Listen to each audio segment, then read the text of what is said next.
Gajwel Pragnapur municipality పరిధిలోని 6వ వార్డులో ఒకే కాలనీలో ఉన్న ప్రజల ఓట్లు తారుమారు ఇతర వార్డుల్లోకి చేరడంతో వార్డు ప్రజలు తీవ్ర అసహనం వ్యక్తం చేయగా అదే కాలనీలో ప్రముఖ న్యాయవాది కేతోజీ వినోద్ మున్సిపల్ కమిషనర్ కు జిల్లా కలెక్టర్ కు తన ఓటర్లను ఒకే కాలనీలో ఉండే విధంగా సమస్యలు పరిష్కరించుకోవాలని విన్నవించుకోగా సమస్యను పరిష్కరించారు అధికారులు. వినోద్ కు కృతజ్ఞతలు తెలిపారు.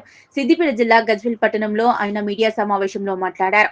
పాలనా పరంగా మరియు ప్రజలకు మౌలిక వసతులు కల్పించడానికి సులువుగా మార్గం ఉంటుందని, ఒకే కాలనీలోని ప్రజలను విడదీయడంతో ఎన్నో సమస్యలు ఉత్పన్నమవుతాయని, ఇలాంటి సమస్యలు రాకుండా అధికారులు వార్డుల విభజనలు జరిగిన పొరపాట్లను సరిచేసి సులువు మార్గంగా ఉండే విధంగా చర్యలు తీసుకోవాలన్నారు. గజ్వేల్ ప్రజ్ఞాపూర్ మున్సిపాలిటీ పరిధిలోని అన్ని వార్డులలో మౌలిక వసతులు కల్పించడంలో అధికారులు ఎప్పటికప్పుడు చర్యలు తీసుకోవాలని వారు కోరారు.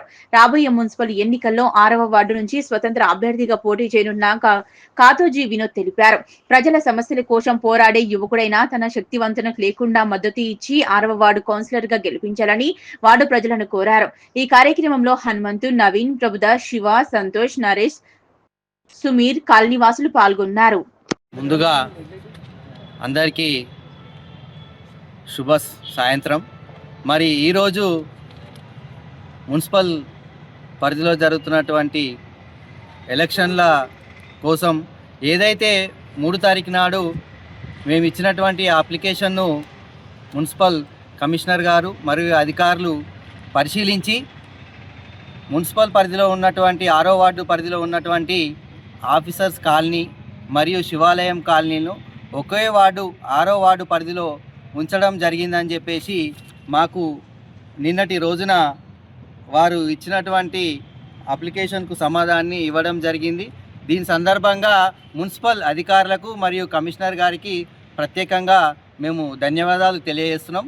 అదేవిధంగా మరి ఇట్లాంటి వార్డులు ఏ వార్డులు అయినా జనాలకు అసలు మున్సిపల్ పరిధిలో జనాలకు ఇబ్బంది కాకుండా ప్రతి ఒక్క వార్డును వారి వారి అవసరాల రీత్యా వారికి పాలనాపరమైన ఇబ్బందులు తలెత్తకుండా ఎలాంటి సమస్యలు ఫ్యూచర్లో రాకుండా విభజన చేయాలని చెప్పేసి మా సందర్భంగా తెలియజేస్తున్నాము.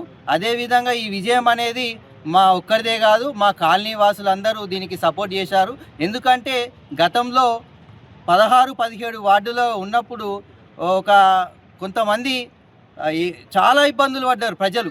ఎన్నోసార్లు అధికారుల చుట్టూ తిరిగినా, నాయకుల చుట్టూ తిరిగినా ఎలాంటి అభివృద్ధికి నోచుకోలేదు.